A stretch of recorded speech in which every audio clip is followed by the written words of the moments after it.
নমস্কার, আমি গল্প পাঠে মৌ। আজকে পাঠ করছি শ্রী বিভূতিভূষণ বন্দ্যোপাধ্যায়ের চাঁদের পাহাড় উপন্যাসটি। গল্প পাঠ যদি আপনাদের ভালো লেগে থাকে তাহলে অবশ্যই চ্যানেলটিকে লাইক, শেয়ার ও সাবস্ক্রাইব করে পাশে থাকবেন এবং আপনাদের মূল্যবান মতামত অবশ্যই কমেন্টের মাধ্যমে জানাবেন। তারপর দিন 2 কেটে গেল। ওরা ক্রমশ গভীর থেকে গভীরতর জঙ্গলের মধ্যে প্রবেশ করলে। পথ কোথাও সমতল নয়, কেবল চড়াই আর উতরাই, মাঝে মাঝে কর্কশ ও দীর্ঘ টুস্ক ঘাসের বন। জল প্রায় দুষ্প্রাপ্য। ঝর্ণা এক আধটা যদিও বা দেখা যায়, আলভারেজ তাকে জল ছুঁতেও দেয় না। দিব্যি স্ফটিকের মতো নির্মল জল পড়ছে ঝর্ণা বেয়ে, সুশীতল ও লোভনীয়। তৃষ্ণার্ত লোকের পক্ষে সে লোভ সংবরণ করা বড়ই কঠিন। কিন্তু আলভারেজ জলের বদলে ঠান্ডা চা খাওয়াবে, তবুও জল খেতে দেবে না। জলের তৃষ্ণা ঠান্ডা চায়ে দূর হয় না। তৃষ্ণার কষ্টই সবচেয়ে বেশি কষ্ট বলে মনে হচ্ছিল শঙ্করের। এক জায়গায় টুস্ক ঘাসের বন বেজায় ঘন, তবে উপরে ওদের চারধার ঘিরে সেদিন কুয়াশাও খুব গভীর। হঠাৎ বেলা উঠলে নিচের কুয়াশা সরে গেল। সামনে চেয়ে শঙ্করের মনে হলো খুব বড় একটা চড়াই তাদের পথ আগলে দাঁড়িয়ে। কত উঁচু সেটা তা জানা সম্ভব নয়, কারণ নিবিড় কুয়াশা কিংবা মেঘে তার উপরের দিকটা সম্পূর্ণরূপে আবৃত। আলভারেজ বললে, রিক্টার্স বেল্টের আসল রেঞ্জ। শঙ্কর বললে, এটা পার হওয়া কি দরকার? আলভারেজ বললে, এজন্যে দরকার যে সেবার আমি আর জিম দক্ষিণ দিক থেকে এসেছিলুম এই পর্বতশ্রেণীর পাদমূলে, কিন্তু আসল রেঞ্জ পার হয়নি। যে নদীর ধারে হলদে হিরে পাওয়া গিয়েছিল তার গতি পূব থেকে পশ্চিমে, এবার আমরা যাচ্ছি উত্তর থেকে দক্ষিণে। সুতরাং পর্বত পার হয়ে ওপারে না গেলে কি সেই নদীটার ঠিকানা করতে পারি? শঙ্কর বললে, আজ যেরকম কুয়াশা হয়েছে দেখতে পাচ্ছি, তাতে একটু অপেক্ষা করা যাক না কেন? আর একটু বেলা বাড়ুক। তাঁবু ফেলে আহারাদি সম্পন্ন করা হলো। বেলা বাড়লেও কুয়াশা তেমন কাটল না। শঙ্কর ঘুমিয়ে পড়ল তাঁবুর মধ্যে। ঘুম যখন ভাঙল, বেলা তখন নেই। চোখ মুছতে মুছতে তাঁবুর বাইরে এসে সে দেখলে আলভারেজ চিন্তিত মুখে ম্যাপ খুলে বসে আছে। শঙ্করকে দেখে বললে, শঙ্কর, আমাদের এখনো অনেক ভুগতে হবে, সামনে চেয়ে দেখো। আলভারেজের কথার সঙ্গে সঙ্গে সামনের দিকে চাইতেই এক গম্ভীর দৃশ্য শঙ্করের চোখে পড়ল। কুয়াশা কখন কেটে গেছে। তার সামনে বিশাল রিক্টার্সফেল্ড পর্বতের প্রধান থাক ধাপে ধাপে উঠে মনে হয় যেন আকাশে গিয়ে ঠেকেছে। পাহাড়ের কোটি দেশ নিবিড় বিদ্যুৎগর্ভ মেঘপুঞ্জ আবৃত, কিন্তু উচ্চতম শিখররাজি অস্তমান সূর্যের রঙিন আলোয় দেবলোকের কনক দেউলের মতো বহু দূর নীল শূন্যে মাথা তুলে দাঁড়িয়ে। কিন্তু সামনের পর্বতাংশ সম্পূর্ণ দুরারোহ, শুধুই খাড়া খাড়া উত্তুঙ্গ শৃঙ্গ, কোথাও একটু ঢালু নেই। আলভারেজ বললে, এখান থেকে পাহাড়ে ওঠা সম্ভব নয় শঙ্কর, দেখেই বুঝেছ নিশ্চয়ই। পাহাড়ের কোলে কোলে পশ্চিম দিকে চলো, যেখানে ঢালু এবং নিচু পাবো সেখানে গিয়েই পাহাড় পার হতে হবে। কিন্তু এই 150 মাইল লম্বা পর্বতশ্রেণীর মধ্যে কোথায় সেরকম জায়গা আছে, তা খুঁজতেই তো 1 মাসের উপরে যাবে দেখছি। কিন্তু দিন 5-6 পশ্চিম দিকে যাওয়ার পর এমন একটা জায়গা পাওয়া গেল যেখানে পর্বতের গা বেশ ঢালু, যেখান দিয়ে পর্বতে ওঠা চলতে পারে। পরদিন খুব সকাল থেকে পর্বতারোহণ শুরু হলো। শঙ্করের ঘড়িতে তখন বেলা 6:30। 8:30 বাজতে না বাজতে শঙ্কর আর চলতে পারে না। যে জায়গাটা দিয়ে তারা উঠছে সেখানে পর্বতের খাড়াই 4 মাইলের মধ্যে উঠেছে 6000 ফুট। সুতরাং পথটা ঢালু হলেও কি ভীষণ দুরারোহ তা সহজেই বোঝা যাবে। তাছাড়া যতই উপরে উঠছে অরণ্য ততই নিবিড়তর, ঘন অন্ধকার চারিদিকে। বেলা হয়েছে, রোদ উঠেছে, অথচ সূর্যের আলো ঢোকেনি জঙ্গলের মধ্যে। আকাশই চোখে পড়ে না, তাই সূর্যের আলো। পথ বলে কোনো জিনিস নেই, চোখের সামনে শুধুই গাছের গুঁড়ি যেন ধাপে ধাপে আকাশের দিকে উঠে চলেছে। কোথা থেকে জল পড়ছে কে জানে। পায়ের নিচের প্রস্তর আর্দ্র ও পিচ্ছিল, প্রায় সর্বত্রই শ্যাওলা ধরা। পা পিছলে গেলে গড়িয়ে নিচের দিকে বহু দূরে চলে গিয়ে তীক্ষ্ণ শিলাখণ্ডে আহত হতে হবে। শঙ্কর বা আলভারেজ কারো মুখে কথা নেই। উত্তুঙ্গ পথে উঠবার কষ্টে দুজনেই অবসন্ন। দুজনেরই ঘন ঘন নিঃশ্বাস পড়ছে। শঙ্করের কষ্ট আরও বেশি। বাংলার সমতল ভূমিতে আজন্ম মানুষ হয়েছে, পাহাড়ে ওঠার অভ্যাসই নেই কখনো। শঙ্কর ভাবছে আলভারেজ কখন বিশ্রাম করতে বলবে। সে আর উঠতে পারছে না। কিন্তু যদি সে মরেও যায়, এ কথা আলভারেজকে সে কখনোই বলবে না যে সে আর পারছে না। হয়তো তাতে আলভারেজ ভাববে, ইস্ট ইন্ডিজের মানুষগুলো দেখছি নিতান্তই অপদার্থ। এই মহা দুর্গম পর্বত ও অরণ্যে সে ভারতের প্রতিনিধি। এমন কোনো কাজ সে করতে পারে না যাতে তার মাতৃভূমির মুখ ছোট হয়ে যায়। বড় চমৎকার বন, যেন পরীর রাজ্য। মাঝে মাঝে ছোটোখাটো ঝর্ণা যেন বনের মধ্যে দিয়ে খুব উপর থেকে নিচে যাচ্ছে। গাছের ডালে নানা রঙের টিয়া পাখি চোখ ঝলসে দিয়ে উড়ে বেড়াচ্ছে। বড় বড় ঘাসের মাথায় সাদা সাদা ফুল, অর্কিডের ফুল ঝুলছে গাছের ডালের গায়ে, গুঁড়ির গায়ে। হঠাৎ শঙ্করের চোখ পড়ল গাছের ডালে মাঝে মাঝে লম্বা দাড়ি গোঁফওয়ালা বালখিল্য মুনিদের মতো ও কারা বসে রয়েছে। তারা সবাই চুপচাপ বসে, মুনিজনচিত গাম্ভীর্যে ভরা। ব্যাপার কি? আলভারেজ বললে, ও কলবাস জাতীয় মাদি বাঁদর। পুরুষ জাতীয় কলবাস বাঁদরের দাড়ি গোঁফ নেই। স্ত্রী জাতির কলবাস বাঁদরের হাতখানেক লম্বা দাড়ি গোঁফ গজায় এবং তারা বড় গম্ভীর, দেখেই বুঝতে পারছ। ওদের কাণ্ড দেখে শঙ্কর হেসেই খুন। পায়ের তলায় মাটিও নেই, পাথরও নেই। তার বদলে আছে শুধু পচা পাতা ও শুকনা গাছের গুঁড়ি স্তূপ। এই সব বনে শতাব্দীর পর শতাব্দী ধরে পাতার রাশি ঝরছে, পচে যাচ্ছে। তার উপরে শ্যাওলা পুরু হয়ে উঠছে, ছাতা গজাচ্ছে। তার উপরে আবার নতুন ঝরা পাতার রাশি, আবার পড়ছে গাছের ডালপালা, গুঁড়ি। জায়গায় জায়গায় ৬০-৭০ ফুট গভীর হয়ে জমে রয়েছে এই পাতার স্তূপ। আলভারেজ ওকে শিখিয়ে দিলে এই সব জায়গায় খুব সাবধানে পা ফেলে চলতে হবে। এমন জায়গা আছে যেখানে মানুষ চলতে চলতে ওই ঝরা পাতার রাশির মধ্যে ভুস করে ঢুকে ডুবে যেতে পারে। যেমন অতর্কিতে পথ চলতে চলতে পুরনো কুয়োর মধ্যে পড়ে যায়। উদ্ধার করা সম্ভব না হলে সেসব ক্ষেত্রে নিঃশ্বাস বন্ধ হয়ে মৃত্যু অনিবার্য। শঙ্কর বললে, পথের গাছপালা না কাটলে আর তো ওঠা যাচ্ছে না, বড় ঘন হয়ে উঠছে। খুঁড়ের মতো ধারালো চওড়া এলিফ্যান্ট ঘাসের বন, যেন রোমান যুগের দ্বিধার তলোয়ার। তার মধ্যে দিয়ে যাবার সময় দুজনের কেউই নিরাপদ বলে ভাবছে না নিজেকে। দুহাত তফাতে কি আছে দেখা যায় না যখন, তখন সবসময় বিপদের সম্ভাবনাই তো রয়েছে। বাঘ, সিংহ বা বিষাক্ত সাপ কোনোটিই থাকা বিচিত্র নয়। শঙ্কর লক্ষ্য করছে মাঝে মাঝে ডুগডুগি বা ঢোল বাজনার মতো একটা শব্দ হচ্ছে কোথায় যেন বনের মধ্যে। কোনো অসভ্য জাতির লোক ঢোল বাজাচ্ছে নাকি? আলভারেজকে সে জিজ্ঞেস করলে। আলভারেজ বললে, ঢোল নয়, বড় বেবুন কিংবা বন মানুষ বুক চাপড়ে ওই রকম শব্দ করে। মানুষ এখানে কোথা থেকে আসবে? শঙ্কর বললে, তুমি যে বলেছিলে এ বনে গরিলা নেই। গরিলা সম্ভবত নেই। আফ্রিকার মধ্যে বেলজিয়ান কঙ্গোর কিছু অঞ্চল, রাভানজির আল্পস বা তিরুঙ্গা আগ্নেয় পর্বতের অরণ্য ছাড়া অন্য কোথাও গরিলা আছে বলে তো জানা নেই। গরিলা ছাড়াও অন্য ধরনের বনমানুষ বুক চাপড়ে ওরকম আওয়াজ করতে পারে। ওরা ৪,৫০০ ফুটের ওপরে উঠেছে।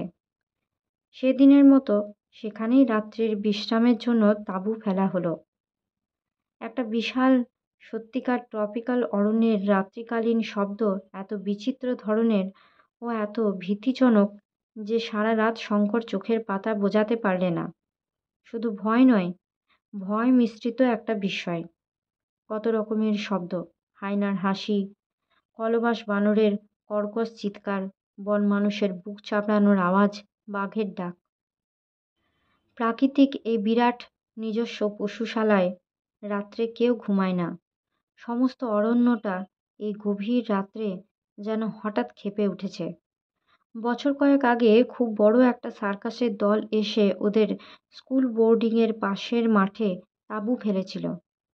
তাদের জানোয়ারদের চিৎকারে বোর্ডিংয়ের ছেলেরা রাত্রে ঘুমাতে পারত না। শঙ্করের সেই কথা এখন মনে পড়ল। কিন্তু এসবের চেয়েও মধ্যরাত্রে একদল বনহস্তির বৃহৎ তাঁবুর অত্যন্ত নিকটে শুনে শঙ্কর এমন ভয় পেয়ে গেল যে আলভারেজকে তাড়াতাড়ি ঘুম থেকে ওঠালে। আলভারেজ বললে, আগুন জ্বলছে তাঁবুর বাইরে, কোনো ভয় নেই, ওরা ঘেঁষবে না এদিকে। সকালে উঠে আবার উপরে ওঠা শুরু। উঠছে মাইলের পর মাইল বুনো বাঁশের জঙ্গল, তার তলায় বুনো আদা। ওদের পথের 100 হাতের মধ্যে বাঁ দিকের বাঁশ বনের তলা দিয়ে একটা প্রকাণ্ড হস্তিযূথ কচি বাঁশের কোড় মরমর করে ভাঙতে ভাঙতে চলে গেল। 5000 ফুট উপরে কত কি বুনো ফুলের মেলা। টকটকে লাল ইরিথ্রিনা প্রকাণ্ড গাছে ফুটেছে। পুষ্পিত ইপোমিয়া লতার ফুল দেখতে ঠিক বাংলাদেশের বনকলমি ফুলের মতো, কিন্তু রংটা অত গাঢ় বেগুনি নয়।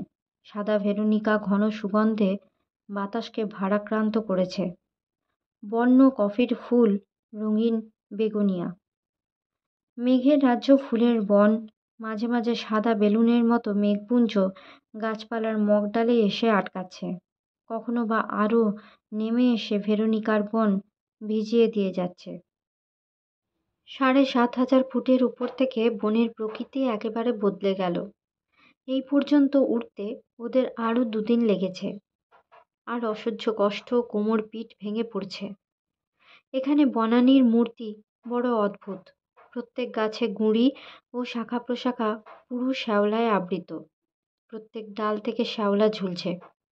সে শ্যাওলা কোথাও কোথাও এত লম্বা যে গাছ থেকে ঝুলে প্রায় মাটিতে এসে ঠেকবার মতো হয়েছে। বাতাসে সেগুলো আবার দোল খাচ্ছে। তার উপর কোথাও সূর্যের আলো নেই, সব সময়ই যেন গোধূলি। আর সবটা ঘিরে বিরাজ করছে এক অপার্থিব ধরনের নিস্তব্ধতা। বাতাস বইছে, তারও শব্দ নেই। পাখির কুজন নেই সে বনে। মানুষের গলার সুর নেই, কোনো জানোয়ারের ডাক নেই। যেন কোনো অন্ধকার নরকে দীর্ঘ শ্মশ্রু প্রেতের দলের মধ্যে এসে পড়েছে ওরা। সেদিন অপরাহ্নে যখন আলভারেজ তাঁবু ফেলে বিশ্রাম করবার হুকুম দিলে, তখন তাঁবুর বাইরে বসে এক পাত্র কফি খেতে খেতে শঙ্করের মনে হলো এ যেন সৃষ্টির আদিম যুগের অরণ্যানী। পৃথিবীর উদ্ভিদ জগৎ যখন কোনো একটা সুনির্দিষ্ট রূপ ও আকৃতি গ্রহণ করেনি, সে যুগে পৃথিবীর বুকে বিরাটকায় সরীসৃপের দল জগৎজোড়া বন জঙ্গলের নিবিড় অন্ধকারে ঘুরে বেড়াত। সৃষ্টির সেই অতীত প্রভাতে সে যেন কোনো জাদুমন্ত্রের বলে ফিরে গিয়েছে। সন্ধ্যার পরেই সমগ্র বনানী নিবিড় অন্ধকারে আবৃত হলো। তাঁবুর বাইরে ওরা আগুন করেছে। সেই আলোর মণ্ডলীর বাইরে আর কিছুই দেখা যায় না। এ বনের আশ্চর্য নিস্তব্ধতা শঙ্করকে বিস্মিত করেছে। বনানীর সেই বিচিত্র নৈশ শব্দ এখানে স্তব্ধ কেন? আলভারেজ চিন্তিত মুখে ম্যাপ দেখছিল। বললে, শোনো শঙ্কর, একটা কথা বলছি। 8000 ফুট উঠলাম, কিন্তু এখনো পর্বতের সেই খাঁজটা পেলাম না, যেটা দিয়ে আমরা রেঞ্জ পার হয়ে ওপারে যাব। আর কত উপরে উঠব? যদি ধরো এই অংশে স্যাডেলটা নাই থাকে। শঙ্করের মনেও খটকা যে না জেগেছে তা নয়। সে আজই উঠবার সময় মাঝে মাঝে ফিল্ড গ্লাস দিয়ে উপরের দিকে দেখবার চেষ্টা করেছে, কিন্তু ঘন মেঘে বা কুয়াশায় উপরের দিকটা সর্বদাই আবৃত থাকায় তার চেষ্টা ব্যর্থ হয়েছে। সত্যি তো, তারা কত উঠবে আর? সমতল খাঁজ যদি না পাওয়া যায়, আবার নিচে নামতে হবে, আবার অন্য জায়গা পেয়ে উঠতে হবে। দফা সারা। সে বললে, ম্যাপে কি বলে? আলভারেজের মুখ দেখে মনে হলো ম্যাপের উপরে সে আস্থা হারিয়েছে। বললে, এ ম্যাপ অত খুঁটিনাটিভাবে তৈরি নয়। এ পর্বতে উঠেছে কে যে ম্যাপ তৈরি হবে? এই যে দেখছো, একখানা স্যার ফিলিপো ডি ফিলিপির তৈরি ম্যাপ, যিনি পর্তুগিজ পশ্চিম আফ্রিকার ফার্ডিনান্ডো পো শৃঙ্গ আরোহণ করে খুব নাম করেন এবং বছর কয়েক আগে বিখ্যাত পর্বত আরোহণকারী ডিউক অফ আব্রুৎসের অভিযানেও যিনি ছিলেন। কিন্তু রিক্টার্সফেল্ড তিনি ওঠেননি। এ ম্যাপে পাহাড়ের যে কোনটুকু ছবি আঁকা আছে তা খুব নিখুঁত বলে মনে তো হয় না। ঠিক বুঝছি নে। হঠাৎ শঙ্কর বলে উঠল, ও কি? তাঁবুর বাইরে প্রথমে একটা অস্পষ্ট আওয়াজ এবং পরক্ষণেই একটা কষ্টকর কাশির শব্দ পাওয়া গেল, যেন থাইসিসের রোগী খুব কষ্টে কাতরভাবে কাশছে। একবার দুবার, তারপরেই শব্দটা থেমে গেল। কিন্তু সেটা মানুষের গলার শব্দ নয়। শুনবা মাত্রই শঙ্করের সে কথা মনে হলো। রাইফেল নিয়ে সে ব্যস্তভাবে তাঁবুর বার হতে যাচ্ছে, আলভারেজ তাড়াতাড়ি উঠে ওর হাত ধরে বসিয়ে দিলে। শঙ্কর আশ্চর্য হয়ে বললে, কেন, কিসের শব্দ ওটা? বলে আলভারেজের দিকে চাইতেই বিস্ময়ের সঙ্গে লক্ষ্য করলে তার মুখ বিবর্ণ হয়ে গিয়েছে। শব্দটা শুনেই কি? সঙ্গে সঙ্গে তাঁবুর অগ্নিকুণ্ডের মণ্ডলীর বাইরে নিবিড় অন্ধকারে একটা ভারী অথচ লঘুপথ জীব যেন বন জঙ্গলের মধ্যে দিয়ে চলে যাচ্ছে। বেশ মনে হলো। দুজনেই খানিকটা চুপচাপ। তারপরে আলভারেজ বললে, আগুনে কাঠ ফেলে দাও, বন্দুক দুটো ভরা আছে কিনা দেখো। ওর মুখের ভাব থেকে শঙ্কর ওকে আর কোনো প্রশ্ন করতে সাহস করলে না। রাত্রি কেটে গেল। পরদিন সকালে শঙ্করেরই ঘুম ভাঙল আগে। তাঁবুর বাইরে এসে কফি করবার আগুন জ্বালতে সে তাঁবু থেকে কিছু দূরে কাঠ ভাঙতে গেল। হঠাৎ তার নজরে পড়ল ভিজে মাটির ওপরে একটা পায়ের দাগ। লম্বায় 11 ইঞ্চির কম নয়, কিন্তু পায়ে 3টে মাত্র আঙুল। 3 আঙুলেরই দাগ বেশ স্পষ্ট। পায়ের দাগ ধরে সে এগিয়ে গেল। আরও অনেকগুলো সেই পায়ের দাগ আছে, সবগুলোতেই সেই 3 আঙুল। শঙ্করের মনে পড়ল উগান্ডার স্টেশন ঘাটে আলভারেজের মুখে শোনা জিম কার্টারের মৃত্যু কাহিনী। গুহার মুখের বালির ওপরে সেই অজ্ঞাত হিংস্র জানোয়ারের 3 আঙুলওয়ালা পায়ের দাগ। কাফির গ্রামের সেই সর্দারের মুখে শোনা গল্প। কাল রাত্রে আলভারেজের বিবর্ণ মুখও সঙ্গে সঙ্গে মনে পড়ল। আর একদিনও আলভারেজ ঠিক এই রকমই ভয় পেয়েছিল, যেদিন পর্বতের পাদমূলে ওরা প্রথম এসে তাঁবু পাতে। বুনিপ, কাফির সর্দারের গল্পের সেই বুনিপ, রিক্টার্সফেল্ড পর্বত ও অরণ্যের বিভীষিকা, যার ভয়ে শুধু অসভ্য মানুষ কেন, অন্য কোনো বন্য জন্তু পর্যন্ত এই 8000 ফুটের উপরকার বনে আসে না। কাল রাত্রে কোনো জানোয়ারের শব্দ পাওয়া যায়নি কেন, এখন তা শঙ্করের কাছে পরিষ্কার হয়ে গেল। আলভারেজ পর্যন্ত ভয়ে বিবর্ণ হয়ে উঠেছিল ওর গলার শব্দ শুনে। বোধহয় ও শব্দের সঙ্গে আলভারেজের পূর্ব পরিচয় ঘটেছে। আলভারেজের ঘুম ভাঙতে সেদিন একটু দেরি হলো। গরম কফি এবং কিছু খাদ্য গলাধ্যকরণ করবার সঙ্গে সঙ্গে সে আবার সেই নির্ভীক ও দুর্ধর্ষ আলভারেজ, যে মানুষকেও ভয় করে না, শয়তানকেও না। শঙ্কর ইচ্ছা করেই আলভারেজকে ওই অজ্ঞাত জানোয়ারের পায়ের দাগটা দেখালে না। কি জানি, যদি আলভারেজ বলে বসে, এখনো পাহাড়ের স্যাডেল পাওয়া গেল না, তবে নেমে যাওয়া যাক। সকালে সেদিন খুব মেঘ করে ঝমঝম করে বৃষ্টি নামল। পর্বতের ঢাল বেয়ে যেন হাজার ঝর্ণার ধারায় বৃষ্টির জল গড়িয়ে নিচে নামছে। এই বন ও পাহাড় চোখে কেমন যেন ধাঁধা লাগিয়ে দেয়। এতটা উঠেছে ওরা, কিন্তু প্রতি 1000 ফুট উপর থেকে নিচের অরণ্যের গাছপালার মাথা দেখে সেগুলিকে সমতল ভূমির অরণ্য বলে ভ্রম হচ্ছে। কাজেই প্রথমটা মনে হয় যেন কতটুকুই বা উঠেছি, ওইটুকুই তো। বৃষ্টি সেদিন থামল না। বেলা 10টা পর্যন্ত অপেক্ষা করে আলভারেজ উঠবার হুকুম দিলে। শঙ্কর এটা আশা করেনি। এখানে শঙ্কর কর্মী শ্বেতাঙ্গ চরিত্রের একটা দিক লক্ষ্য করলে। তার মনে হচ্ছিল, কেন এই বৃষ্টিতে মিছিমিছি বার হওয়া? একটা দিনে কি এমন হবে? বৃষ্টি মাথায় পথ চলে লাভ।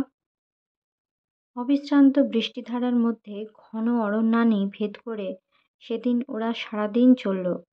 উঠছে উঠছে উঠছেই। শঙ্কর আর পারে না। কাপড় চোপড় জিনিসপত্র তাঁবু সব ভিজে একাকার। একখানা রুমাল পর্যন্ত শুকনো নেই কোথাও। শঙ্করের কেমন একটা অবসাদ এসেছে দেহ ও মনে। সন্ধ্যার দিকে যখন সমগ্র পর্বত ও অরণ্য মেঘের অন্ধকারে ও সন্ধ্যার অন্ধকারে একাকার হয়ে ভীম দর্শন ও গম্ভীর হয়ে উঠল, তখন ওর মনে হলো এই অজানা দেশে অজানা পর্বতের মাথায় ভয়ানক হিংস্র জন্তু সংকুল বনের মধ্যে দিয়ে বৃষ্টিমুখর সন্ধ্যায় কোনো অনির্দেশ্য হিরোক্ষণি বা তার চেয়েও অজানা মৃত্যুর অভিমুখে চলেছে সে কোথায়? আলভারেজ কে তার? তার পরামর্শে কেন সে এখানে এলো? হীরের খনিতে তার দরকার নেই। বাংলাদেশের খড়ে ছাওয়া ঘর, ছায়াভরা শ্রান্ত গ্রাম্য পথ, ক্ষুদ্র নদী, পরিচিত পাখিদের কাকলি, সে সব যেন কত দূরের কোন অবাস্তব স্বপ্নরাজ্যের জিনিস। আফ্রিকার কোনো হীরকখনি সেসবের চেয়ে মূল্যবান নয়। কিন্তু তার এ ভাব কেটে গেল অনেক রাত্রে, যখন নির্মেঘ আকাশে চাঁদ উঠল। সে অপার্থিব জ্যোৎস্নাময় রাত্রের বর্ণনা নেই। শঙ্কর আর পৃথিবীতে নেই। বাংলা বলে কোনো দেশ নেই, সব স্বপ্ন হয়ে গিয়েছে। সে আর কোথাও ফিরতে চায় না। ফিরে চায় না, অর্থ চায় না। পৃথিবীর থেকে বহু ঊর্ধ্বে এক কৌমুদী শুভ্র দেবলোকের এখন সে অধিকারী। তার চারধারে প্রকৃতির যে সৌন্দর্য, কোনো মানুষের চোখ এর আগে তা দেখেনি। সে গহন নিস্তব্ধতা এর আগে কোনো মানুষ অনুভব করেনি। জনমানবহীন বিশাল রিক্টার্সফেল্ড পর্বত ও অরণ্য, ওই গভীর নিশীথে মেঘলোকে আসন পেতে আপনাতে আপনি আত্মস্থ, ধ্যানস্তিমিত। পৃথিবীর মানুষের সেখানে প্রবেশ লাভের সৌভাগ্য কচ্চিৎ ঘটে। বেশ রাত্রে ঘুম থেকে ধর্মড়িয়ে উঠল আলভারেজের ডাকে। আলভারেজ ডাকছে, শঙ্কর, শঙ্কর, ওঠো, বন্দুক পাকাও। কি কি তারপরেও কান পেতে শুনল তাঁবুর চারপাশে কে যেন ঘুরে ঘুরে বেড়াচ্ছে। তার জোরে নিঃশ্বাসের শব্দ বেশ শোনা যাচ্ছে তাঁবুর মধ্যে থেকে। চাঁদ ঢলে পড়েছে। তাঁবুর বাইরে অন্ধকারই বেশি। জ্যোৎস্নাটুকু গাছের মগডালে উঠে গিয়েছে। কিছুই দেখা যাচ্ছে না। তাঁবুর দরজার মুখে আগুন তখনও একটু একটু জ্বলছে, কিন্তু তার আলোর বৃত্ত যেমন ছোট, আলোর জ্যোতি ততোধিক ক্ষীণ। তাতে দেখবার সাহায্য কিছুই হয় না। হুড়মুড় করে একটা শব্দ হলো। গাছপালা ভেঙে একটা ভারী জানোয়ার হঠাৎ ছুটে পালালো যেন। তাঁবুর সকলে সজাগ হয়ে উঠেছে। এখন আর অতর্কিতে শিকারের সুবিধে হবে না। বাইরের জানোয়ারটা তা বুঝতে পেরেছে। জানোয়ারটা যাই হোক না কেন, তার যেন বুদ্ধি আছে, বিচারের ক্ষমতা আছে, মস্তিষ্ক আছে। আলভারেজ রাইফেল হাতে টর্চ জেলে বাইরে গেল। শঙ্করও গেল ওর পেছনে পেছনে। টর্চের আলোয় দেখা গেল তাঁবুর উত্তর পূর্ব কোণের জঙ্গলের চারা গাছপালার উপর দিয়ে যেন একটা ভারী স্টিম রোলার চলে গিয়েছে। আলভারেজ সেই দিকে বন্দুকের নল উঁচিয়ে বার দুই আওয়াজ করল। কোনো দিকে কোনো শব্দ পাওয়া গেল না। ফিরবার সময় তাঁবুর ঠিক দরজার মুখে আগুনের কুণ্ডের অতি নিকটেই একটা পায়ের দাগ দুজনের চোখে পড়ল। মাত্র 3টে আঙুলের দাগ, ভিজে মাটির উপরে সুস্পষ্ট। আজকের মতো এই পর্যন্তই। গল্প পাঠ আপনাদের কেমন লাগছে তা অবশ্যই কমেন্টের মাধ্যমে জানাবেন। সকলে সুস্থ থাকবেন, ভালো থাকবেন এবং সাবধানে থাকবেন, পাশে থাকবেন। নমস্কার। নিয়ে আসছি পরবর্তী অংশ পরবর্তী ভিডিওতে।